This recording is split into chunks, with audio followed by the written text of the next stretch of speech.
మీ business ఏదైనా మీ ఊర్లో promotion చేయాలంటే అది సుమన్ టీవీతోనే సాధ్యం. ఇప్పుడే సంప్రదించండి.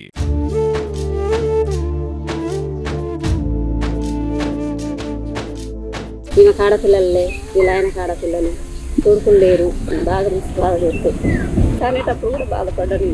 ఎక్కడున్న ముఖం పట్టుకొని కూడా అడిగిరు నన్ను.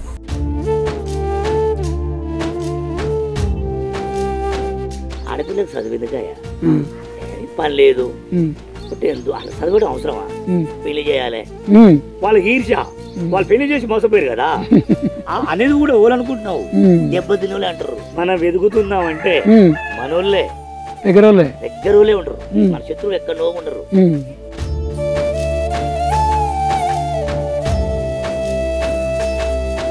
వాళ్ళకు నెలకు 50 శాలరీ సంపాదిస్తున్నాయి. ఏమన్నా ఉందా?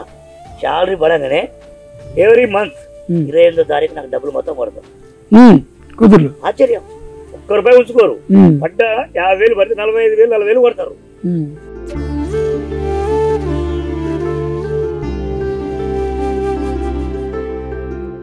సాధారణంగా ఏ ఇంట్లోనైనా మగపిల్లలు పుట్టాలి అనుకునే వాళ్లే ఎక్కువగా ఉంటారు.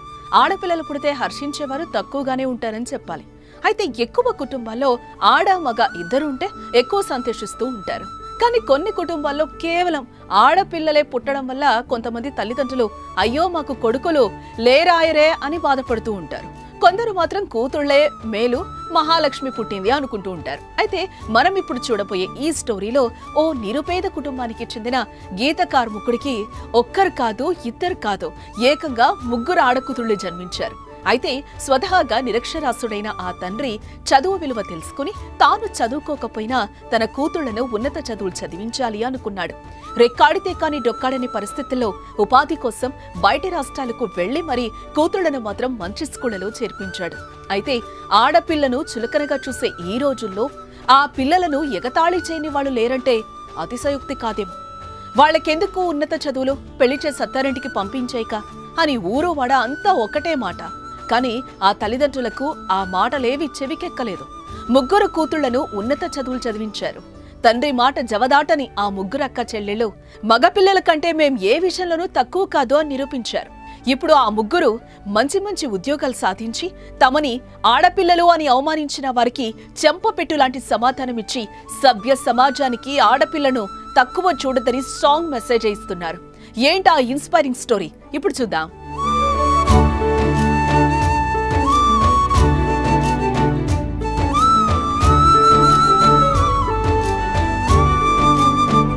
నల్గొండ జిల్లా మాడ్గులపల్లి మండలం నారాయణపురం అనే గ్రామంలో కాకునూరు సీనయ్య అనే నిరుపేద గీత కార్మికుడుండేవాడు.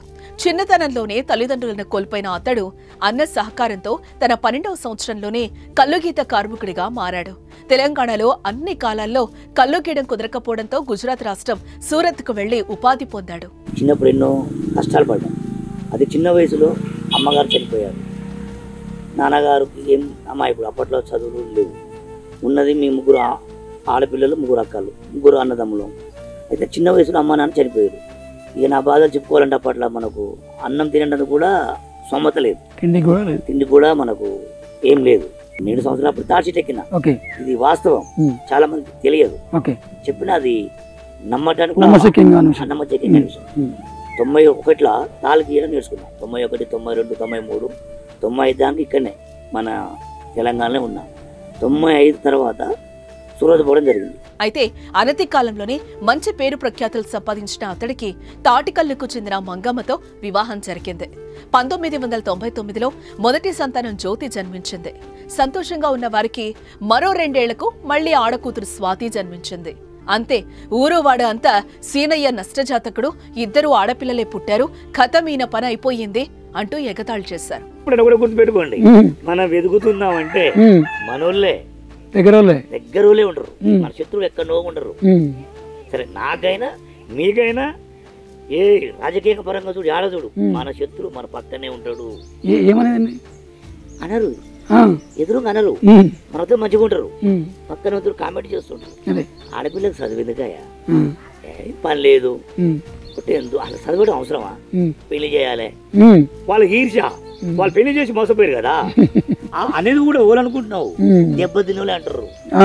వాళ్ళకి తెలుసు నేను చెడిపోయినాం కదా అంటే వాళ్ళకి తెలుసు. చదివియపోతే ఎంత లాసో అందరికి తెలుసు. కాకపోతే అది అనలేక ఇట్లా అంటారు, ఆడపిల్ల ఎందుకే చదువు, ఏదో పెళ్లి చేయాలి అయిపోవాలి. ఎందుకే జన్మ ఎత్తినప్పుడు పెళ్లి ఒకటే సమస్య కాదు కదా, అందరు పెళ్లి చేయాలి, తప్పదు. అది ఎప్పటికైనా పెళ్లి చేయవలసిందే. కానీ వాళ్ళ కాలం మీద వాళ్ళు నిలబడాలి. నువ్వు 10th చదివించినావు, డిగ్రీ చేయించినావు, పట్ట రావాలి, జాబ్ రావాలి, కనీసం 24-25 ఏళ్ళ దాకా అబ్బాయిలు చదివేయాలి. ఎందుకంటే రోజులు కావు. అందరూ మీ ముగ్గురు పిల్లలు బీటెక్ చేశారా? ముగ్గురు బీటెక్ చేశారు, ముగ్గురు సాఫ్ట్వేర్, ముగ్గురు పాస్ అయ్యారు.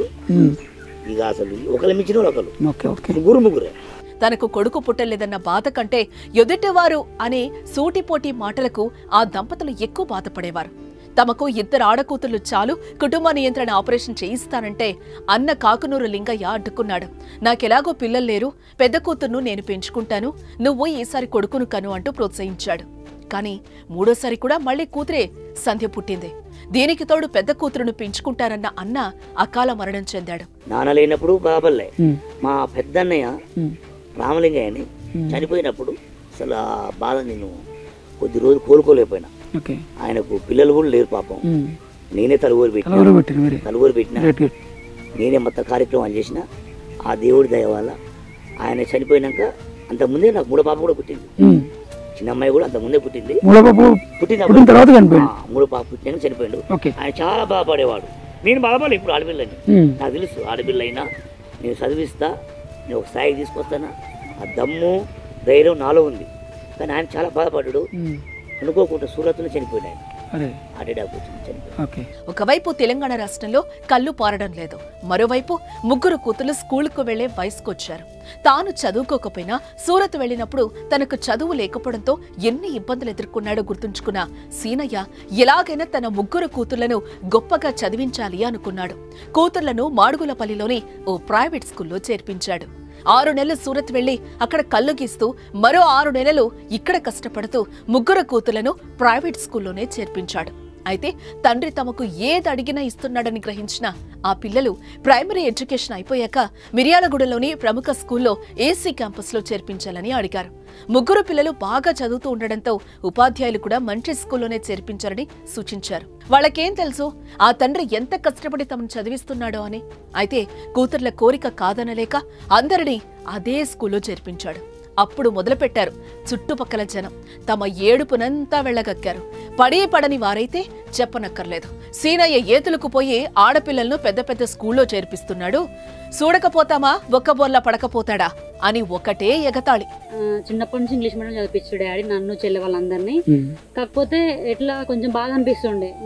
మీ ముగ్గురం మా అత్త వాళ్ళ ఇంట్లో ఉండి చదువుకుంటుండే, అందరికి పేరెంట్స్ ఉంటుండే, మాకు ఉండకపోతే మమ్మీ డాడీ మా ముగ్గురినే వదిలేసి వెళ్ళిపోయారు. కానీ వాళ్ళ ప్రాబ్లమ్స్ వాళ్ళకు ఉంటాయి. మేమేమో మమ్మీ డాడీ వదిలేసిపోయారు మమ్మల్ని, అందరు మమ్మీ డాడీ ఉన్నారు, మాకు లేరు, చూసుకోవడానికి ఎవరు లేరు. అత్త వాళ్ళు కూడా బాగానే చూసుకుంటారు, కానీ కొంచెం పేరెంట్స్ లేరని సో బాధపడుతూ ఉండే. కాకపోతే డాడీకి ఎట్లా చదువుకోవాలి, మంచిగా ఉండాలి, వాళ్ళ దగ్గర ఉంటే చదువుకోవడం కుదరదు, అది మన స్టేట్ కాదు ఇక్కడ అని చెప్పి ఇక్కడే డాడీ ఇక్కడ మా ముగ్గురు వదిలేసి ఆడ పని చేస్తుండే. మమ్మీ డాడీ ఇద్దరు, డాడీ కళ్ళు గీస్తాడు, మమ్మీ అక్కడే పని చేస్తారు అందరు కలిసి. ఇంకా మేము ముగ్గురం అత్త వాళ్ళ ఇంట్లో ఉన్నాం కొన్ని రోజులు. తర్వాతకి మళ్ళీ అక్కడ ప్రైమరీ స్కూల్లో అక్కడ చదువుకున్నాం. తర్వాతకి అభ్యాస స్కూల్ అని మిరోడ్లో చదువుకున్నాం. అది టెక్నికల్ స్కూల్, మంచి స్కూల్ డాడీ. అందులో అప్పట్లోనే చాలా ఫీజు ఉంటుండే, బయట వాళ్ళైతే అంత ఫీజు అవసరమా అంటుండే. మా డాడీ అంటే నేనే అడిగిన వెళ్ళి, డాడీ నాకు ఆ స్కూల్ నచ్చింది, నాకు అందులో ఒక ఫ్రెండ్ ఉండే, అందులోకి వెళ్తా, నాకు నచ్చిన స్కూల్, ఇంగ్లీష్ మీడియం మంచిగా ఉంది, ఏసీ స్కూల్ అది, నేను ఏసీ స్కూల్ పోతా అంటే డాడీ ఏమనలే. వేరే వాళ్ళైతే అంత ఫీజు అవసరమా అంటుండే. డాడీ అట్లా ఏమనలే, పో చదువుకో అని చెప్పి. ఇట్లా ఫీజు ఇట్లా నేను అట్లా అడగకపోతుండే. కొంతమంది హాల్ టికెట్లకి ఆపుతుండే స్కూల్ పైసల కోసం. మా డాడీ అట్లా ఎప్పుడు స్కూల్ బయట అట్లా నేను అడగక ముందుకి పైసలు పే చేస్తుండే. పెళ్లి చేసి ఎల్లగొట్టక ఎందుకు అంత అల్పమంటూ అవమానించేవాళ్ళు. ఆ మాటలు విన్న ఆ తల్లి ఏడవని రోజంటూ లేదు. ఏంటంటే ఆడపిల్లలు పుడుతురు, వీళ్ళకి ఆడపిల్లలు పుడుతురు అని చాలా విమర్శిస్తారు కూడా నన్ను. ఈమెకు ఆడపిల్లలే, ఇలా ఆయనకు ఆడపిల్లలు, మగపిల్లలు లేరని, కొడుకులు లేరు అని బాగా ఇబ్బంది పెడుతుండే. బాగా పెడుతూ అనేటప్పుడు కూడా బాధపడ్డాను. ఎదురుగా ముఖం పట్టుకొని కూడా అడిగారు నన్ను, ఇంకా ఆడపిల్లలు ఎందుకు పుట్టిరు అని మస్తు విమర్శించేవాళ్ళు. సారే ఏడవాలి ఆ రోజు కూడా, ఇక్కడ కూడా బాధపడలేదు. ఏమైతే ఆడపిల్లలని కూడా ధైర్యం చెప్పింది మా సార్ కూడా ఆ రోజుల్లో. చాలా మంది, ఎందుకంటే మా తోడ పుట్టిన వాళ్ళు కూడా అన్నారు అట్లా బాధపడుకుంటా కూడా నా పిల్లలకు స్థాయి తెచ్చుకోవాలి, నా కొడుకులు లేని తోట తెచ్చుకోవాలి, ఆడపిల్లలు మంచిగా చదివించుకోవాలని నేను కష్టపడి చదివించుకొని ఒక స్థాయి తెచ్చుకున్నాను. అలా డాడీ కూడా మస్తు సపోర్ట్ ఇచ్చిండు. నేను కష్టపడ్డా, నా బిడ్డలు చదివించుకున్నా, నా బిడ్డలకు ఎలాంటి రూపాయలు లేకుండా చదివించుకున్నా. నా బిడ్డలు నా పేరు నిలబెట్టారు. ఇప్పటికి మా ఆయన పేరు నా పేరు నిలబెట్టారు. ఏండ్లు గడుస్తున్న కొద్దీ ఆ పిల్లలకు తల్లిదండ్రుల బాధ అర్థమైంది. తమని ఆడపిల్లలు అని అవమానిస్తున్న వారికి తగిన గుణపాఠం చెప్పాలని నిర్ణయించుకున్నారు. ఒకరిని మించి ఒకరు పోటీపడి చదివారు. ముగ్గురు 10th ఇంటర్లలో డిస్టింక్షన్లో పాస్ అయ్యారు. ఎంసెట్లో మంచి ర్యాంకు సంపాదించారు. హైదరాబాద్లో ప్రముఖ కాలేజ్ అయిన మల్లారెడ్డి కాలేజ్లో బీటెక్ పూర్తి చేసి క్యాంపస్ ప్లేస్మెంట్ పొందారు. ఒకరు పూణేలో జాబ్ చేస్తుంటే మరొకరు బెంగళూరులో జాబ్ చేస్తున్నారు. చిన్న కూతురు విదేశాలకు వెళ్లేందుకు సిద్ధమవుతోంది. నమస్తే అండి, నా పేరు స్వాతి. నేను ప్రస్తుతం బెంగళూరులో ఒక మంచి ఎంఎన్సీ కంపెనీలో సాఫ్ట్వేర్ ఎంప్లాయీగా వర్క్ చేస్తున్నాను. మా పేరెంట్స్ వచ్చేసి కాకునూరి శ్రీను మరియు కాకునూరి మంగమ్మ. మేము ముగ్గురం ఆడపిల్లలమే అండి మా పేరెంట్స్కి. చిన్నప్పటి నుంచి మా పేరెంట్స్ చాలా ఫేస్ చేశారు సొసైటీ నుండి. అంటే ఇలా కూడా వచ్చాయి, చిన్న ఆడపిల్లలు కదా, ఎందుకు వీళ్ళని పెద్ద స్కూల్స్లో చదివించడం, ఎందుకు వీళ్ళకి పెద్ద పెద్ద చదువులు, ఏదో కొంచెం చదివించి తర్వాత మానేసి పెళ్లి చేస్తే అయిపోద్ది. ఇలా చిన్నప్పటి నుండి మా పేరెంట్స్ని అందరూ ఎత్తి పొడవడం, లేకపోతే ఏదో ఒకటి అండం అయితే జరిగింది. బట్ మా పేరెంట్స్ ఎప్పుడు మమ్మల్ని అలా తక్కువ చేసి చూడలేదు. ఆడపిల్లలు కదా, వీళ్ళకి చదివి పెళ్లి చేసి పంపిస్తే అయిపోద్ది అని ఎప్పుడు అనుకోలేదు. ఇన్ఫ్యాక్ట్ చెప్పాలంటే చిన్నప్పటి నుండి మా నాన్న, మా అమ్మ చాలా మోటివేట్ చేశారండి. ప్రజెంట్ మొన్ననే గ్రాడ్యుయేషన్ డే అయిపోయింది అండ్ పాస్పోర్ట్ కూడా ఉంది. యాక్చువల్లీ వద్దు అని చాలా మంది చెప్తున్నారు, మీరు ఆడపిల్లలు కదా వద్దు అని అంటున్నారు. బట్ నేను ఒక స్టెప్ తీసుకుందాము, ఏమవుతుంది, డాడీ ఉన్నారు, మమ్మీ ఉన్నారు, చూసుకుంటారు కదా అని చెప్పేసి కొంచెం డేర్ చేశాను. అండ్ ప్రెసెంట్ కొంచెం టైం పడుతుంది, ఎందుకంటే ఇప్పుడు అక్క ప్రెసెంట్ మ్యారేజ్ అట్లా అనుకుంటున్నాము. ఇన్ కేస్ నేను వెళ్ళిన తర్వాత ఏమన్నా ఫిక్స్ అవ్వడం అలాంటి ఏమన్నా అవుతే మళ్ళీ నాకు ఇబ్బంది అవుతుంది కదా.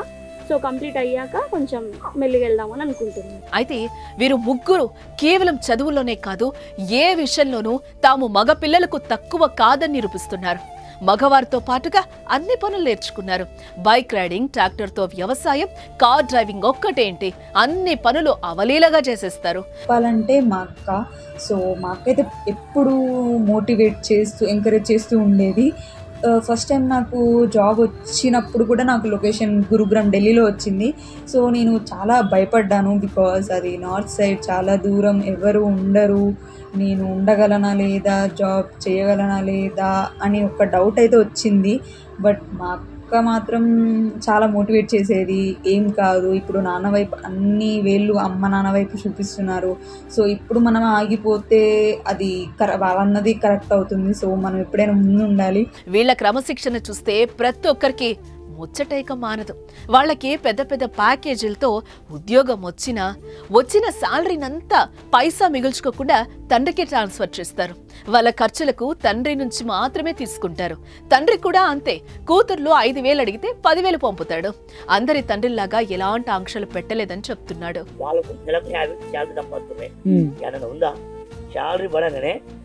ఎవ్రీ మంత్ 28వ తారీఖు నాకు డబ్బులు మొత్తం పడతాయి. ఆశ్చర్యం, ₹1 ఉంచుకోరు. పట్ట 50,000 పడితే 45,000 40,000 కొడతారు. నేను మళ్ళీ వాళ్ళ రూమ్ కిరాయని వాళ్ళ ఖర్చులు కానీ కొన్ని డబ్బు ప్లే చేస్తా. నువ్వు రిటర్న్ ఇస్తావు, నేను రిటర్న్ ఇస్తాను. వాళ్ళు ఉంచుకోరు, వాళ్ళ జీతం నీకు ఇస్తారు, ఒక అరగంట కొడతారు. కాకపోతే నా సెల్ ఇస్తే వాళ్ళ శాలరీ నీకు పంపడం. ఏ కొడుకు గంతి ఆనందం వస్తాయండి. నేను చూసినా శుద్ధాల గారి కొడుకు గంటలు చాలా మంది ఆగమైపోయింది. ఆస్తులు అమ్ముతారు కొడుకుల వల్ల. సంవత్సరం అయితే జాబులు వచ్చి వాళ్ళు చదువుకుంటే కూడా డబ్బులు సంపాదించారు. నాకు డబ్బులు పంపిస్తే నేను మళ్ళీ వాపసు కొడితే కూడా నాకు తెలియకుండా మళ్ళీ మా మిస్సెస్ కొన్ని డబ్బులు పంపిస్తారు. వాళ్ళ హాస్టల్ ఫుడ్ ₹1 ఖర్చు పెట్టరు. అందరికీ పెళ్లిడొచ్చిందని వారికి నచ్చిన వారికి ఇచ్చి పెళ్లి చేస్తారని తండ్రి అంటే, తండ్రి ఎవరిని సెలెక్ట్ చేసినా మారు మాట్లాడకుండా వాళ్ళనే చేసుకుంటామంటున్నారు ఈ ఆడపిల్లలు. కాదు ఆడపుల్లలు. అవును మరి, అంతలా అవమానం పొందిన వీళ్ళు అద్దిరిపోయే రీతిలో అవతలి వాళ్లపై పంజా విసిరితే పిల్లలు ఎలా అవుతారు? పులులు కాకుండా. ఈ జనరేషన్ తెలియదు కదా, నేను చదువుకోలేదు కదా, మీరే మంచి అబ్బాయి చూసుకోరి, మీరు ఏ అబ్బాయి చూసుకున్నా నేను మేనేజ్ చేస్తాను నేనంట. లేదు డాడీ, నాకు చేత కాదు. పెళ్లి విషయం మాత్రం నువ్వు నాకు క్యాస్ట్ ఫీలింగ్ లేదు. నాకు నువ్వు ఎవరు చెప్తే వాళ్ళకి చేసుకుంటాను. అయితే ఇంతటితో ఆగమంటున్నారు ఈ అక్క చెల్లెలు. మరెన్నో లక్ష్యాలు సాధిస్తామని ధీమాగా చెప్తున్నారు. ఒక కూతురును రాజకీయాల్లో రాణించాలనేది తన తండ్రి ఆశయమని, అది ఖచ్చితంగా తీర్చుతామంటున్నారు. వీళ్ళు నా బిడ్డలు కాదు గొడ్డళ్ళు అంటూ ఆ తండ్రి ఎదను చర్చుకుంటూ గర్వంగా చెప్పుకుంటుంటే ఏ ఒక్కరూ ఆడపిల్లను తక్కువ చూడొద్దంటున్నారు ఆ తల్లి. ఏదేమైనా ఈ ఆదర్శవంతమైన తల్లిదండ్రులు గ్రేట్ కదా. వాళ్ళ మాట జవదాటని ఆ ముగ్గురు అక్కా చెల్లెలు అంతకన్నా గ్రేట్. చెప్పాలంటే అసలు ఎంత నాకు గర్వంగా ఉందంటే ఇంకా చేసేది చాలా ఉంది. ఇప్పుడు చేసింది సగమే. నేను ఇంత కష్టపడి చదివించినా, ఎంత డబ్బు ఖర్చు పెట్టినా, ఎన్ని పెట్టినా నాకు ఎంత హ్యాపీగా ఉందంటే ఇన్ని కోట్లు ఉన్న ఆనందం రాదు. నా బిడ్డలంటే పూలు ఇంకా చేయది అన్ని కోరికలు అయిపోయినాయి. ఒకటి ఉంది, పొలిటికల్ గా దిగబోతున్నా అతి త్వరలో. చేయబోయేది చెప్పడం నాకు ఇంట్రెస్ట్ ఉండదు. అన్నిటి సక్సెస్ అయినా ఇది కూడా 100% సక్సెస్ అవుతా. నడిబిడ్డని ఆస్ట్రేలియాకి వెళ్తుంది మధ్యలో. పెద్ద అమ్మాయి మ్యారేజ్ చేద్దాం అనుకుంటున్నా. చిన్న అమ్మాయికి జాబ్ వచ్చింది. మన సాఫ్ట్వేర్ వస్తే వద్దంటున్నా. అవన్నీ బిజినెస్ కు తిప్పుతా. ఒక్క అందరూ సాఫ్ట్వేర్ నాకు ఇష్టం లేదు. ఒక పొలిటికల్ చేయాలనిపిస్తుంది. ఖచ్చితంగా తిప్పుతున్నా. నేను 30 ఏళ్ల కిందనే సర్పంచ్ అయ్యేవాడిని. అప్పట్లో జీవో ఉంది. ముగ్గురు పిల్లలంటే ఛాన్స్ లేదు. సరే ఇప్పుడు కొత్తగా అంటారు, కొత్త ప్రభుత్వం వచ్చింది, ఆంధ్రలో అయిందంట. ఇక్కడ కావచ్చు కాకపోవచ్చు. ఇప్పుడు కూడా నాకు ఎంతో ఆనందంగా ఉంది. ఇద్దరు బిడ్డలు జాబ్ చేస్తారు. చిన్న బిడ్డ బిజినెస్ లో దింపుతా, ఒక బిడ్డని మాత్రం చిన్న బిడ్డ దానికే దింపుతా అనుకుంటా. ఏ ఒక్కరూ ఆడపిల్లను తక్కువ చూడొద్దు అంటున్నారు ఆ తల్లి. ఏదేమైనా ఈ ఆదర్శవంతమైన తల్లిదండ్రులు గ్రేట్ కదా. వాళ్ళ మాట జవదాటని ఈ ముగ్గురు అక్కా చెల్లెలు అంతకన్నా గ్రేట్. మరి వీళ్ళ గురించి మీరేమనుకుంటున్నారో కామెంట్ చేయండి. నాలాగా ఆడపిల్లల కన్నా తల్లిదండ్రులకి బాధపడకుండా మాలాగా ఆడపిల్లల పెంచాలి, చదివియాలి. ఎప్పటికీ బాధపడకూడదు. వాళ్ళు కూడా నాలాగా గౌరవపడాలి.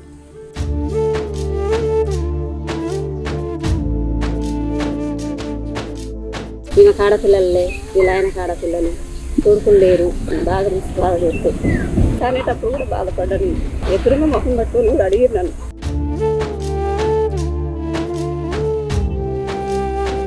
ఆడపిల్లకి చదివిందికాయ పని లేదు.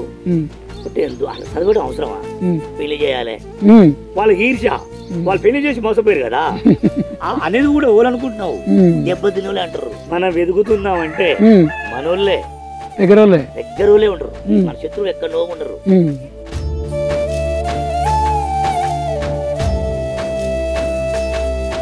వాళ్ళకు నెలకు 50 శాలరీ సంపాదిస్తున్నాయి. ఏదైనా ఉందా? శాలరీ పడంగానే ఎవ్రీ మంత్ 28వ తారీఖు నాకు డబ్బులు మొత్తం పడతారు. ఆశ్చర్యం. ఒక్క రూపాయి ఉంచుకోరు. పడ్డ 50,000 పడితే 45,000 40,000 పడతారు.